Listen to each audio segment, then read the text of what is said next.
Didi ya na na na na na na, ya na na na na na na na, na na na na na na. Lemanachai v'rayai. Has he arrived? Great. Tzvi, back to you. We've entered into a place called Chanyon Givati, the Givati car park, because this really was where we used to park our cars.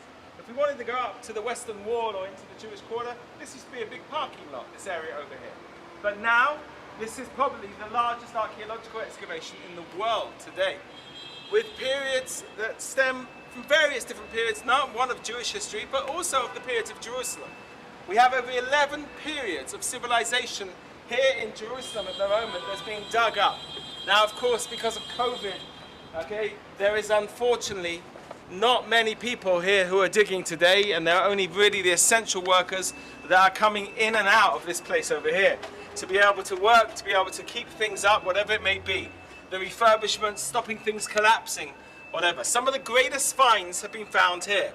And the Israel Museum itself and many other museums in the world have been fortunate enough to be able to see some of those finds that they put on display.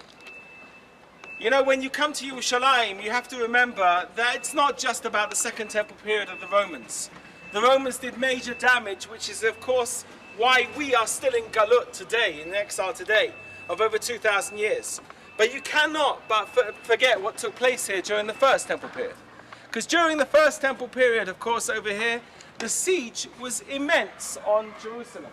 And as we look now to this area over here, of the rubble over here, we have periods from the First Temple period as well taking us back. Remember, during the First Temple period, Jerusalem itself will triple in size, and it will triple-fold as well with its population. Because now you have to understand what takes place here. When they come, and it says, Mitzafon tipatach ha'af, from the north evil will come. And when they come from the north, okay, they start to be able to take one after the other, city after city, during the First Temple period. And they arrive to this place over here, to Yerushalayim, standing outside the gates of Yerushalayim. There are twice where we sort of start to deal with this whole idea of the destruction of Jerusalem. And one of those evidences that we have is inside the Old City. Because inside the Old City we've got what's known as the Broad Wall. The Broad Wall itself, built in the time of Chizkiyahu. We're talking about the 7th century. Where Chizkiyahu, of course, stands there, prays to God. And Sancheriv runs back to Ashur with his tail between his legs, losing over 180,000 soldiers on that day. Remember, it says in the Tanakh that that's the day of the passing angel. That's the day of Pesach. We should remember that when it comes to Seder night too. That idea of the fact that we were saved. But we weren't saved for so long. Because come 586, they come marching down again. And the Babylonians, of course, destroy everything in their path. Taking prisoner after prisoner. Coming here to this city over here, the city of Yirmiyahu, the city of Jeremiah and his scribes. And how many scribes do we find here? Even evidence that we have from the Tanakh, we find 3 names of people that were connected to Yirmiyahu that were here. Whether in the city of David that way, or 2 finds that were found here, small Bulai here. We also find, of course, Natan HaMelech here, which is connecting us to another story in the Tanakh. The Tanakh, the Bible, is alive and bursting behind us here. As story after story that we know takes place here. You know, in the book of Eicha, in the book of Lamentations, where we read the most terrible stories of what took place. And we say in the Kinot, Alalai li, oh woe is to me. Talk about the idea of what depravity of society went down to because of hunger here.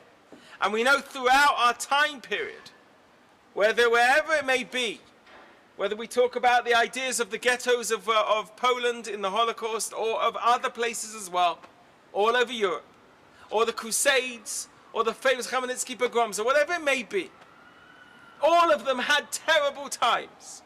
And we have Kinot that are written about them, but let's look at the ones of Yerushalayim. Yerushalayim was so much in danger. They had no food here after the siege that they'd been put under. They were cooking hay, grass, whatever they could get hold of. just to be able to hold on to the last strands of what it meant to live in Jerusalem. One of the last things that Yirmiyahu does is he is sent out of Yerushalayim by Hashem to go and buy a field in Anatot, which is north of Jerusalem today. And it's an amazing concept, because I think it brings us back to another idea. And that's this. The first Rashi in Bereshit talks about the idea of when people come and they say you stole the land, you tell them you bought the land. There are many different ideas of why Yirmiyahu was sent out there, but I think it's connected to this. Nachon, true, you're going into Galut. You're going to leave behind you what the city once was, of Pe'er, of glory, of beauty. And all you have to do is look over to my left-hand side here. You can start to see some of the mosaics that are here. True from the Second Temple period. But we're in a very beautiful area of what must have been even in the First Temple period, in this area over here. But even though you're going out to Galut, I want you to remember something. Ta'achoz be'eretz Yisrael, hold on to the land of Israel. And if it needs be that I'm going to send you out there just to buy the field now, you buy it. You hold on to that land. And even if you have to go away from here for a period of time, know that you have achizat bakarka. Know that you have a part of this land that's ours that you can hold on to. When David HaMelech was told to buy the land where the Bet HaMikdash will be built, when Avram Avinu bought Ma'arat HaMachpelah, all the way through to where Moses Montefiore, that great Englishman, will buy the land of Mishkanot Shananim, where the windmill today stands in Jerusalem. All of them coming back to that idea of holding on to the land. Never knowing where we will be, but one time we'll come back here. And maybe that is why when you come to the city of David, to this place over here, this, if you want, was the uniting of the forces of Chaim Weizmann, of Eliezer ben Yehuda, of course, who was the founder of modern day Hebrew, and of Baron Rothschild, who they persuaded to buy up 75% of this hillside. The deeds are still in our hand, even though they couldn't do anything with it for tens of years. Today, look what we're doing. We're uncovering our history. Archaeology is about digging down to be able to understand the messages of the stones that lay below us. To be able to find and open up the pages of the Tanakh. To be able to understand what it meant to find 265 coins, gold coins here. To understand what it meant to find the beautiful earrings of the queen that was here. All different types of things that they found here. But it allows us to be able to literally touch our roots here. Why is this archaeological evidence different to anywhere else? Because most archaeological places, yeah, you know what? You walk through, you see it from the top exactly like we're doing now. But that's not the plan for the city of David. The plan here is to do what we're about to do now, which is to go down and to walk and to touch and to be within that archaeology, that you will become part of that story. Come this way now as we start to take a walk down underground. We're going to be descending now a number of meters underground to where, if you want, the Pilgrim's Walk was. Because remember, the Temple Mount is this way. And this way is down to the Shiloach pool. That pool itself that gave water to the citizens of Jerusalem. That pool that was connected to so many of the different things that were taking place with the Bet HaMikdash, with the temple. That pool that was hidden for us from so many years, which now we have back again as we walk down this path over here. Come with me.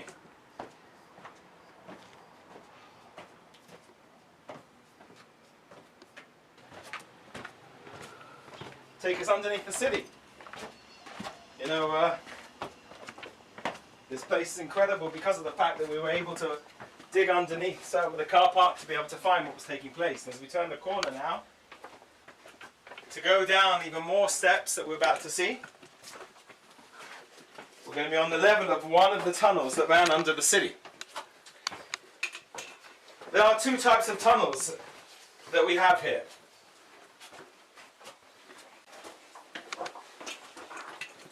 There's the Pilgrims Road, which was the road, of course, that was utilized by the pilgrims from the Temple Mount down to the Shiloach. And then there'll be another tunnel underneath that. That's the tunnel that we're going to be linking into, which is the tunnel that was used for water. Remember, the city itself, rain would fall, that would fall onto the rooftops, that would fall into the cisterns would overflow, the way would run down through these types of channels down to the bottom as well. They wanted to conserve every bit of water they could find. And as we walk through here, something incredible is going to take place. Because though we're only going to do around about 100 meters of walking, we're going to walk under the old city walls, those of Suleiman the Magnificent from the 16th century, all the way to deal with the story of what took place here in the Second Temple. Follow me.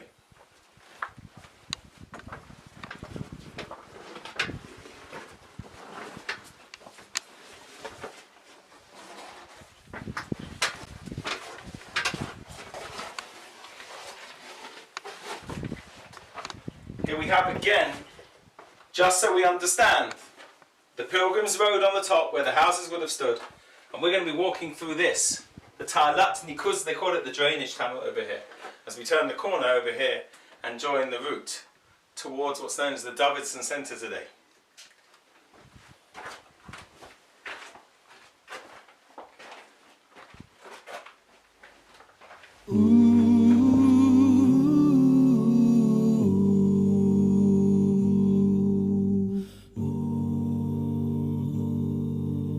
Yibane hamigdash, Ir Tzion temalei, v'sham nashir shir chadash, uvir nanalei. Yibane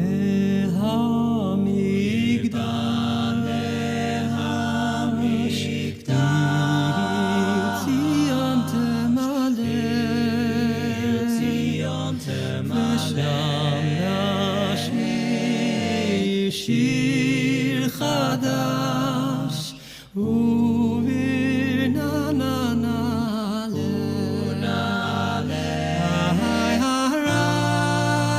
הרחמן הנקדש יתברך ויתעלה על כוס יין מלא כברכת השם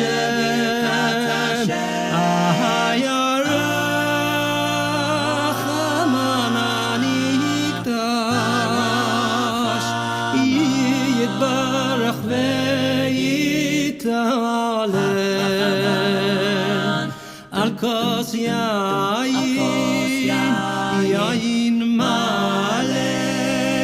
כברכת השם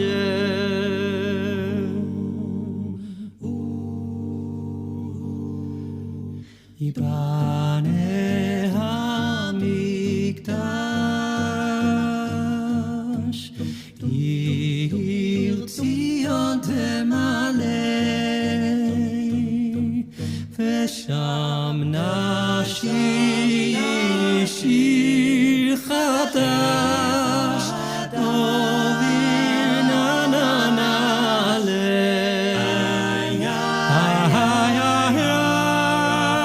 הרחמן הנקדש יתברך ויתעלה על כוס יין מלא כברכת השם הרחמן הנקדש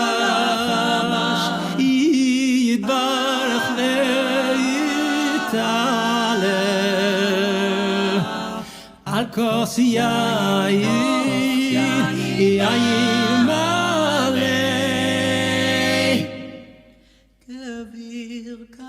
כברכת יבנה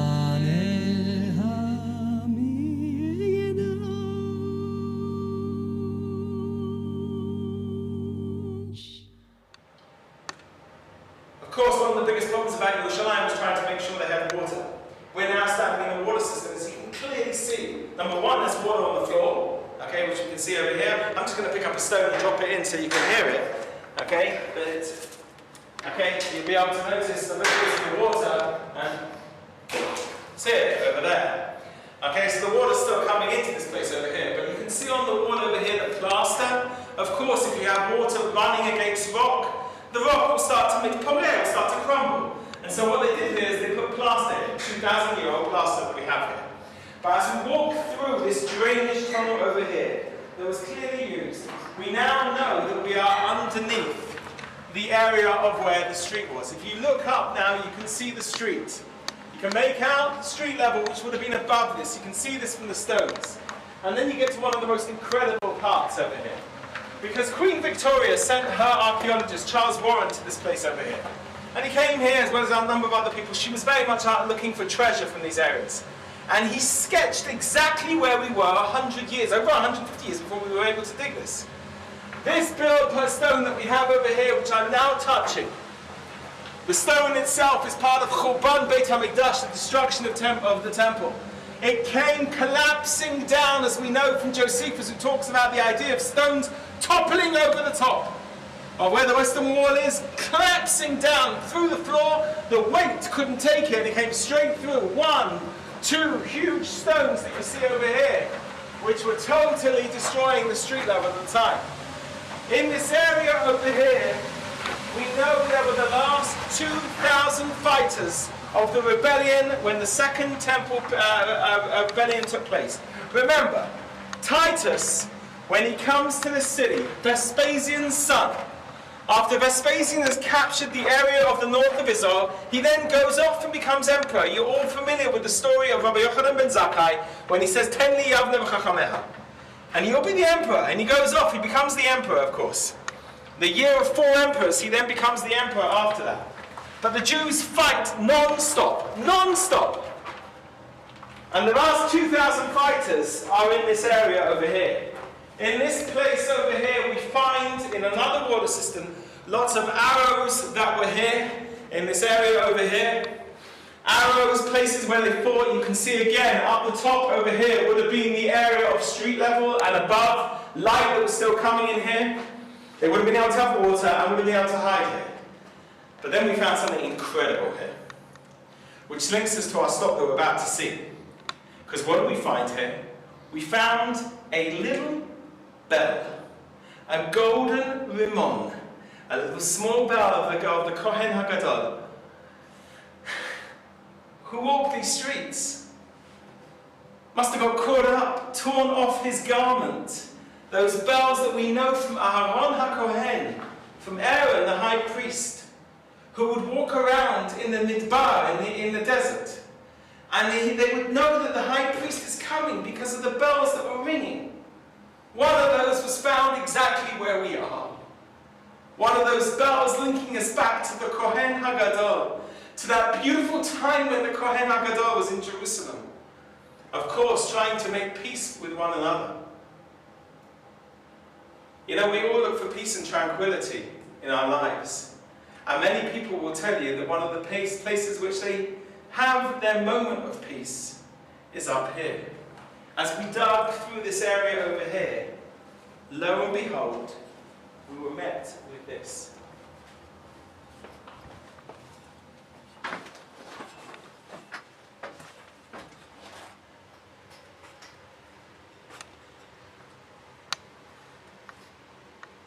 You touch the stone, it's of the Kotel. It's the same western wall that you know from the other side, of which only 70 meters of the western wall, which is over 480 meters long, very long wall, most of it is hidden. Most of it is underground. At the bottom over here, we can see the bedrock of Har HaMoriah. This is the bedrock over here, as you can see. The bedrock of Har HaMoriah, the bedrock of the mountain itself. The bedrock of the place where Hamakom becomes known as the place. You come here and you hold on to these walls and you think to yourself, what have they seen? What have they witnessed? How long will it take for us to come home? Those prophecies, the walls screamed out to us because of what's next up on the top over here. Follow me through this place over here, please. To the exit into the southern wall itself. All the time coming across the western wall that you can see over here. The Kotel HaMaravi. I remind you, the Kotel HaMaravi itself is not the only remaining wall. We have all four. And the Kotel HaMaravi is not the place that we daven at because of that, but more so because the Holy of Holies, where the ark stood in the first temple period, which of course was empty in the second temple period, but that was the place of the Shekhinah, the divine presence. It dwelled on the western side of the Temple Mount. You can see as we turn, the excavations are continuing onwards, but I want to take us out now, and I know it's very noisy, but out to the top.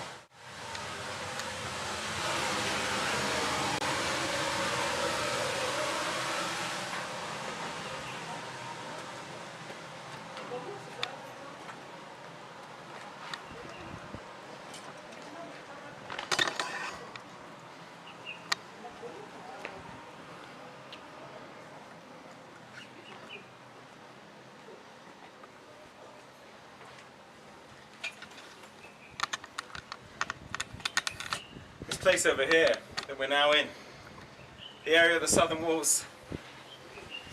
Every time I come here, I get smarmoy, I get these shivers down my spine.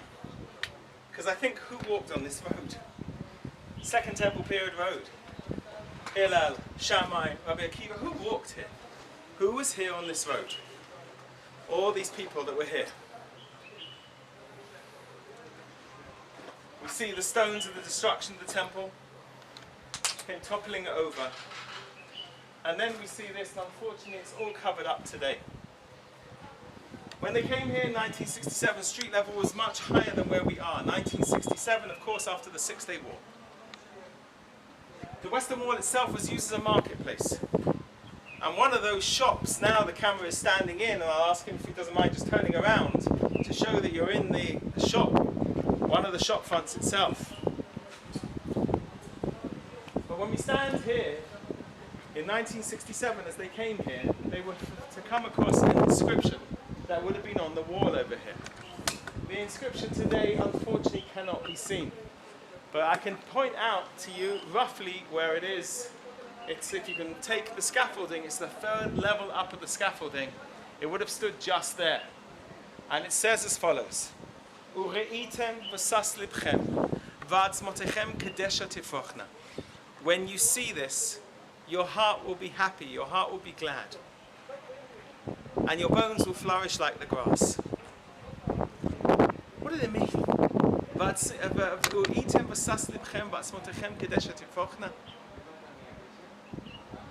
I come here and I understand today what it meant. It was written probably in Byzantine Jerusalem, in the time when the Jews were not allowed to be in Jerusalem. And they would put, somebody graffitied the wall. You know, it reminds me of that famous Life of Brian scene, where they draw on the wall, he gets them to conjugate the verb, for all those who are familiar with Monty Python. You see this, your heart will be glad, and now understand what it means to be here in the afternoon of Tisha B'Av. What does it mean to have the afternoon of Tisha B'Av? It means this. We move from destruction to the idea of renewal, to rebuilding. Remember, never has there been a time like this in Jewish history. Never have we had such a time where so many people are living in Jerusalem as of today. Never has there been so much Torah learnt as is today all around the world. Never have we had a time so fortunate to be the most fortunate generation of Jews ever to have lived than as of today. to witness the rebuilding of Jerusalem, to witness the creation of the state of Israel, to witness Shivat Zion, the Jews coming back to their homeland. When you look on the wall over here, you see the bushes. The bushes are known as the caper bushes. And you wonder to yourself, all across the Western Wall there's these bushes, and you think to yourself, why don't you just get rid of them? It's the most visited place in all of Israel. Get rid of them. Because they know their Talmud. And the Talmud says in Masechet Ketubot this: the Jewish people are compared to the caper bush. Why? Because if you take the caper bush out of the wall, it will grow back doubly strong. When Titus came to finish us off and to destroy the temple, as you see from these places over here, and these stones here, which have collapsed onto this string, I'm touching part of what the portico that stood up here of the temple. We're holding on to the destruction of the Churban Beit HaMikdash. Why are we doing that? Because we knew the story. Try and get rid of us, Titus. We're coming back doubly strong, just like today we have. But when I stand here as well, I cannot but remember Yerushalayim, all its glory, what it stood for. If I forget you, O Jerusalem, may my right hand be cut off. What is that about? What, literally, I'm going to maim myself? The idea is much more. Tishkach yemini. I will not be able to grab anything. I will not be able to hold on to anything. Without that hand, without that yad chazakah. I hold on to these stones. I hold on to 2,000 years of our history. I keep going back, and I'm touching the stones of Avraham and the stones of all of the Jewish history and heritage up until today, and us returning to our homeland. Im ashkachech Yerushalayim tishkach yemini.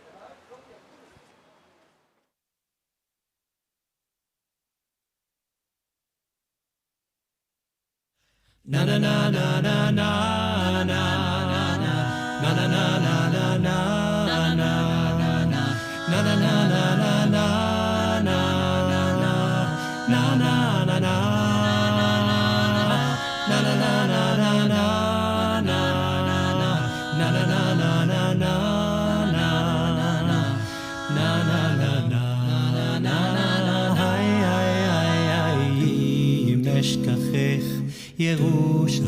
Yerushalayim tishkach yemini tipak leshoni lechi ki lo ezkerechi im eshkachech Yerushalayim tishkach yemini tipak leshoni lechi ki im lo ezkerechi im lo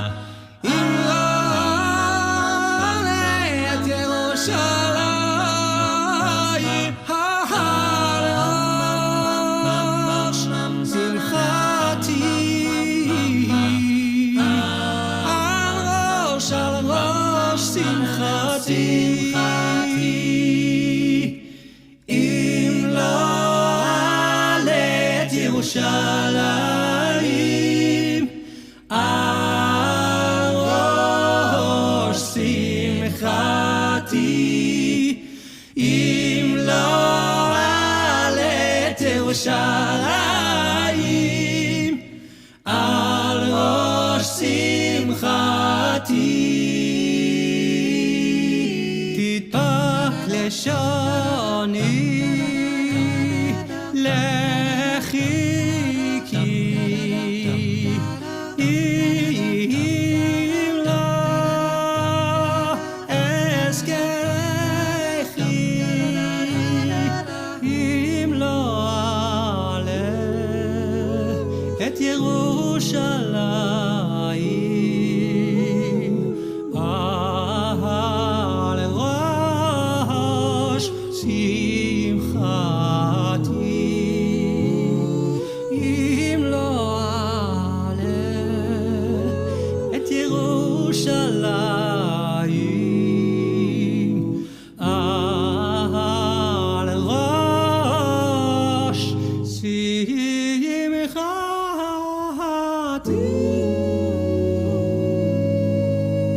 What an unbelievable thing.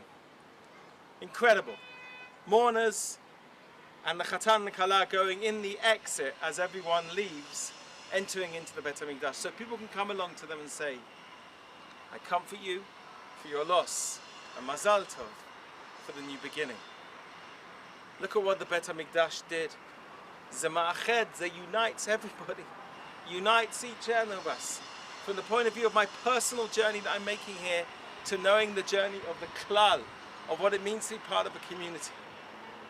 You know, we say today when we sit at a shiva, "Hamakom yinachem etchem b'toch sha'ar v'leitzion Yerushalayim." May the Almighty comfort you amongst all the mourners of Zion and Jerusalem. Well, the aleph and the ayin of shah, which means amongst, are interchangeable. And now understand where we are. Because when we stand here, we say, may the Almighty comfort us by the gates of Zion and Jerusalem. Hamakom yinachem etchem b'toch sha'ar v'leitzion Yerushalayim. We are the mourners of Jerusalem today. We are the ones that still see this sealed up. We are the ones that have not seen the fruition of the rebuilding of the temple yet. But yet has to be that word. We will be able to witness that beautiful prophecy that Rachel was given. And we will once again see that woman sitting here at the gates, our mother Sion, our mother Zion, who instead of sitting here weeping, will be up singing and dancing as she welcomes us back to her home, Yerushalayim.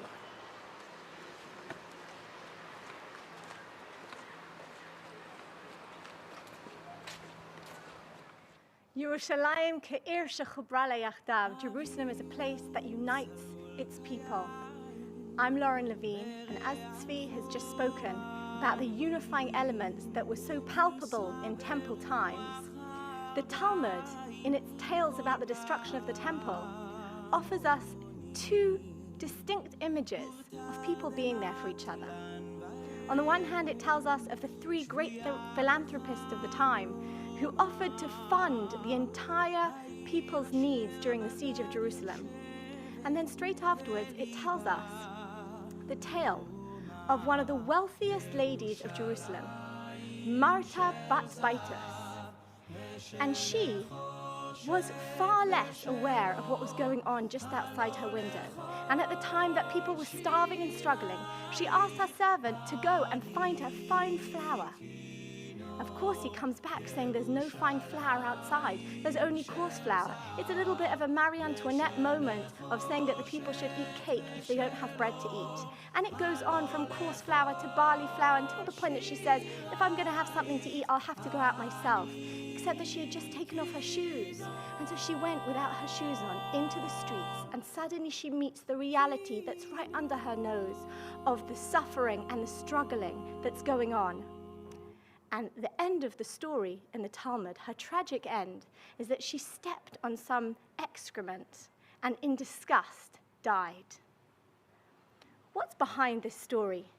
My grandfather, Rabbi Morris Lu, Zichrono Livracha, explained that taking shoes off in Judaism is a powerful symbol. Moses had to take his shoes off before he took up the mantle of leading the Jewish people at the burning bush. We don't wear leather shoes on Yom Kippur and today on Tisha B'Av. What happened when she took off her shoes?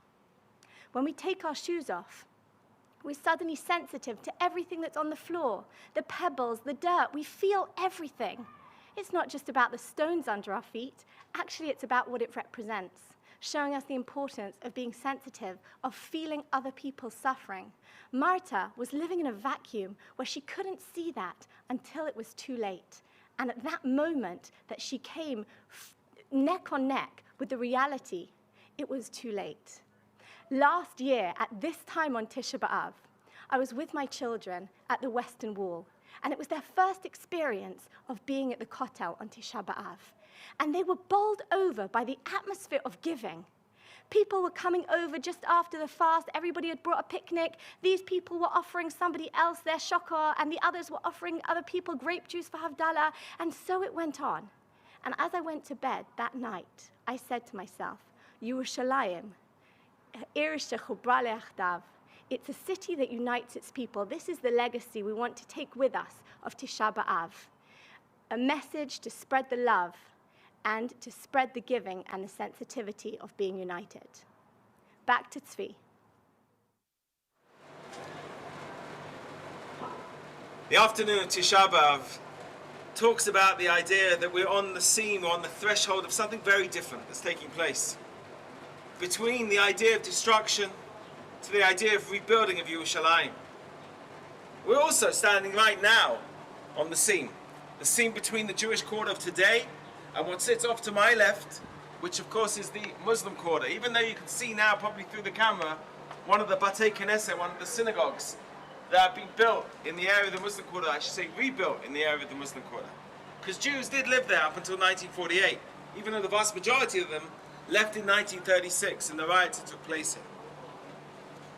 We've been given this incredible opportunity now to be able to come up onto the roof of one of these roofs which are nearly touching, if you want, the Bet HaMikdash. When we talk about this idea of rebuilding of Jerusalem, one of the things that has managed to be rebuilt is this world of Torah in Yerushalayim.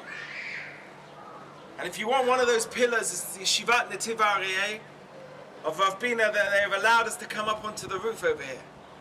England has a great connection with the yeshiva. So many of its Talmidim have passed through these doors. So many of the pupils that are living today in England, and rabbis and community leaders, have spent time in the Bet Midrash, which is in the building over here. And many of them have walked up to the roof that we're about to go up to now. As you take step after step after step, think about what it means. You know, when Chazal tell us that you come into Yerushalayim,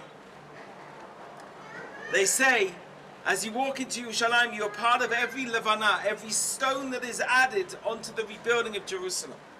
As we go up these steps now to the roof, which will overlook where Har HaBayit once stood, where the Temple Mount once stood, understand that you're with us now as we physically climb up, Olim LiYerushalayim, we climb up to Jerusalem.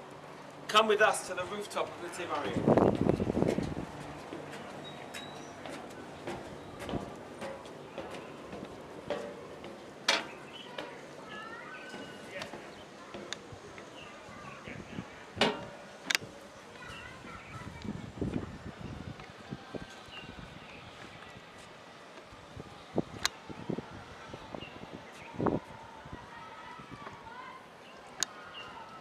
When I come up to a place like this, and I stand here overlooking Yerushalayim, or the outskirts of Yerushalayim beyond Har HaTzofim, but we look this way, I'm looking towards the Jewish quarter. I'm looking towards a city that has been built, a city that is beautiful, a city that so many of you are lacking and desperate to come back and see. City that we're fortunate enough to be able to walk through its streets today and every day of the year. But there is something that is still missing. How many of us have stood on view tops like the one we're on now? And then we've stood here with our families and our friends and we said, you know what, get that building behind me in, it's beautiful. What is, if you want, Yerushalayim Shel Zahav, but not the real Yerushalayim Shel Zahav of the song. Yerushalayim of a golden dome that stands behind us. Know today more than any other day what it means to stand here and have that photo taken behind us. Because when we have that photo taken behind us today and every day, we need to realize what it means to us. It's the Churban of the Beit HaMikdash, it's the destruction of the temple. It's the fact that we haven't managed to merit to rebuild this temple. That the buildings that are here today are standing here. And I'm not having a go here about religion, Islam, Christianity, anything. But the fact is that as a Jew, we had a Bayit Rishon, the first temple. We had Bayit Sheni, the second temple. And God willing, we'll have Bayit Shlishi. We'll have the third temple. But there are many steps that we have to go to get there. When I stand here, you can only but feel the lacking the presence of God in this world. Remember, during the time of the second temple, and during the time of the first temple even more so, Shlomo Melech was meant to have said that if you come here, your tefillot will be listened to.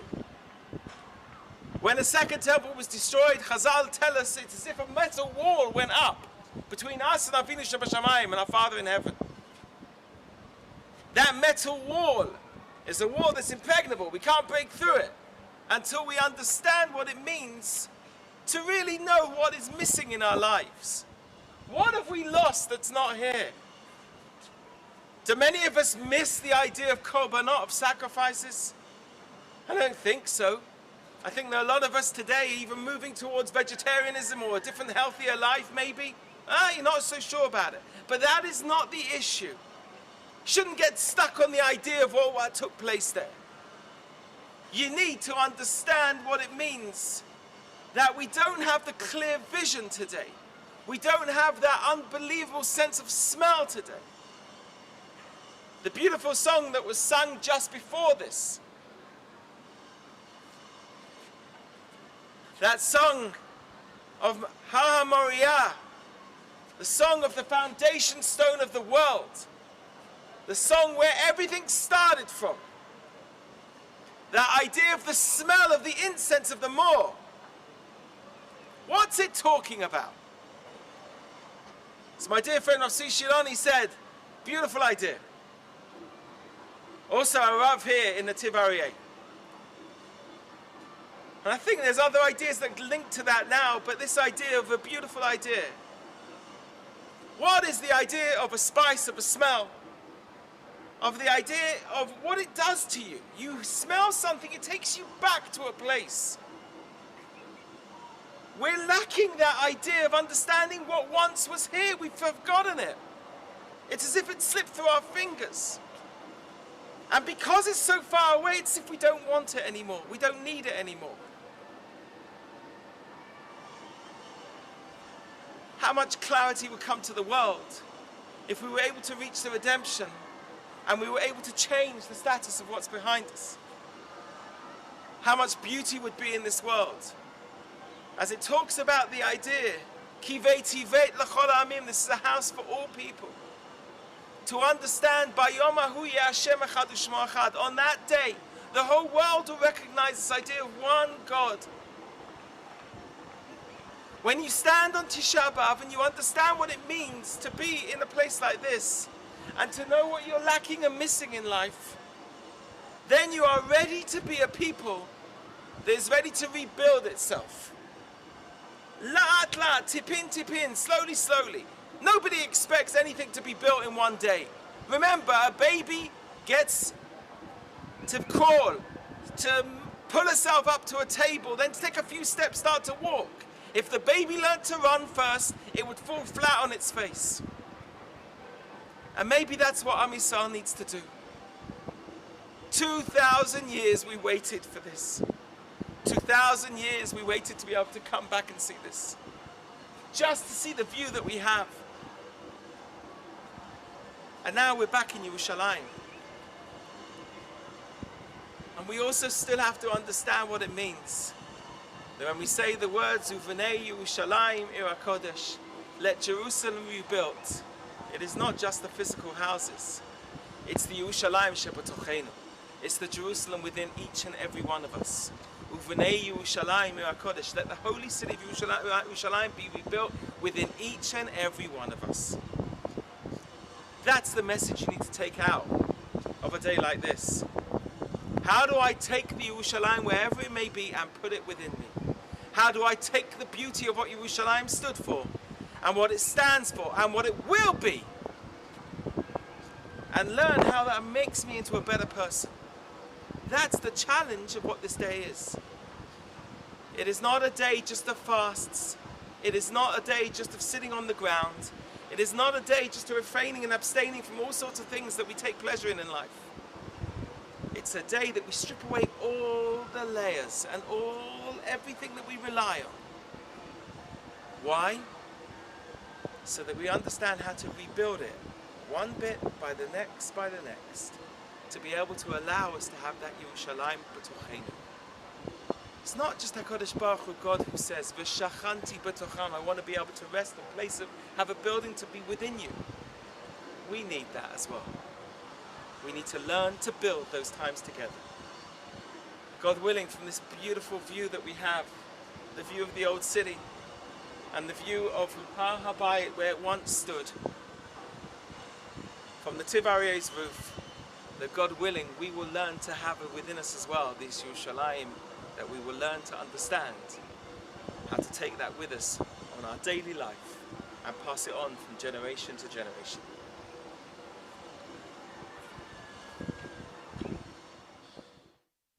Lama lama ma nikra moria al shem amor atov al shem amor atov sheyeshno sham. Lama lama ma nikra moria al shem amor atov sheyeshno sham. Di shehana le'Avraham Avinu behar HaMoriah, hu yanetchem ve'yishma kol tzakatchem bayom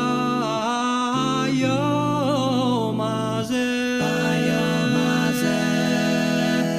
Mi shehana le'Avraham Avinu behar HaMoriah, hu yanetchem ve'yishma kol tzakatchem bayom hazeh. Lama lama ma nikra Moria al shem amor atov sheyeshno sham. Lama lama ma lama nikra Moria al shem amor atov sheyeshno sham. Mi shehana Avraham Avinu behar HaMoriah, hu yanetchem ve'yishma kol tzakatchem bayom hazeh. Lama lama ma nikra Moria al shem amor atov sheyeshno sham. Lama lama lama nikra Moria al shem amor atov sheyeshno sham.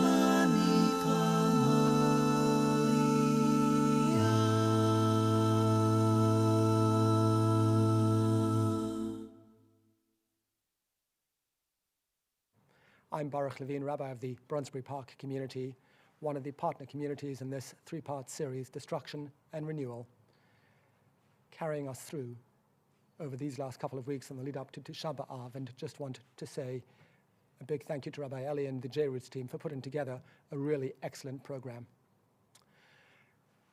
So the poignancy of that melody, both in terms of the way in which it was sung, but also in terms of its words, Mi she'ana la'Avraham Avinu, he who answered the prayers of Abraham, arcing all the way back to the dawn of Jewish history, a journey undertaken by father and son, Avraham and Yitzchak, en route to an unknown destination. In the ultimate of the 10 tests to which Avraham was subjected, this one involving offering up his beloved son, Yitzchak. And you know, they say that when you look at the Jewish timeline, in order to look back, you have to look forward. But equally, in order to look forward, you have to look back. And so there are features about this epic event in the history of our people that bear homing in on. Two in particular. The first, in that it was a journey to an unknown destination. And the second, that it was a trial, a test. And much as the first journey to Har HaMoriah was a trial, the journey back to Mount Moriah is a journey shrouded in uncertainty and complexity, with the road ahead littered with obstacles and roadblocks at every turn. This is a test of resilience and endurance like no other.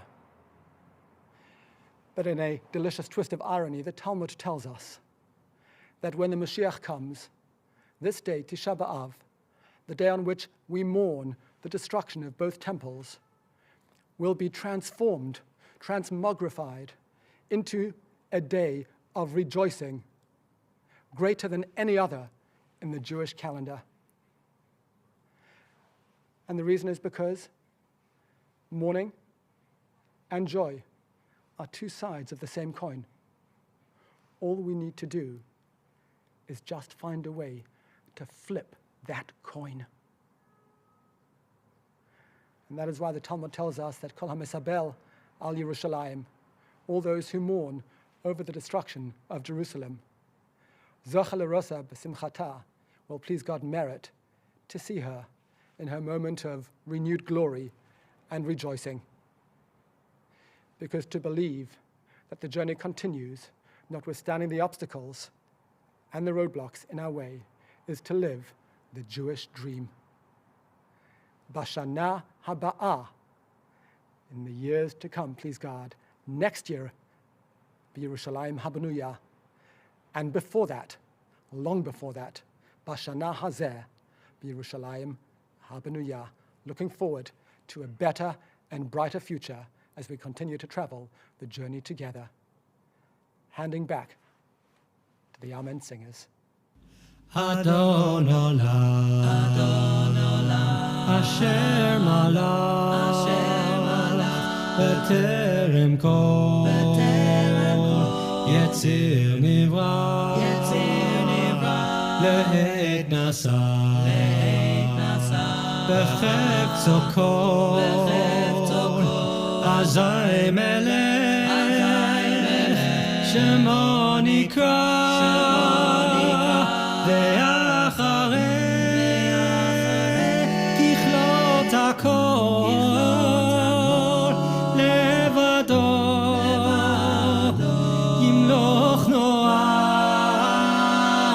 והוא היה,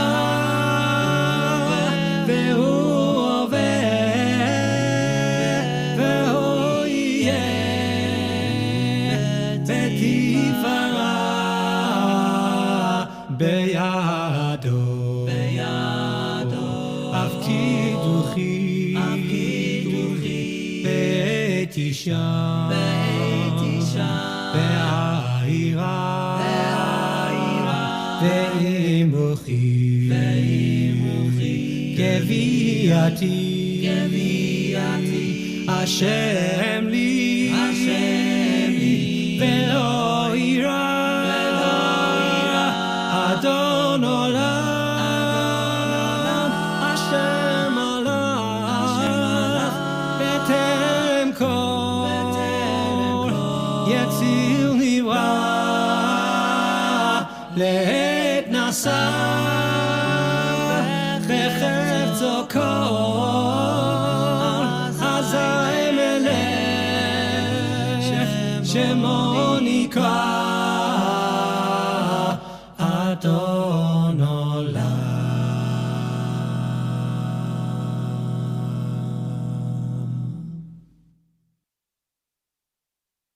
עוד תראה כמה טוב יהיה בשנה הבאה. עוד תראה כמה טוב יהיה בשנה הבאה. בשנה הבאה.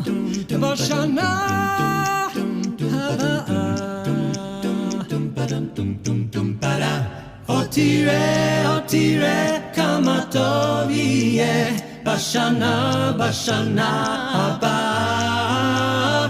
עוד תראה כמה טוב יהיה בשנה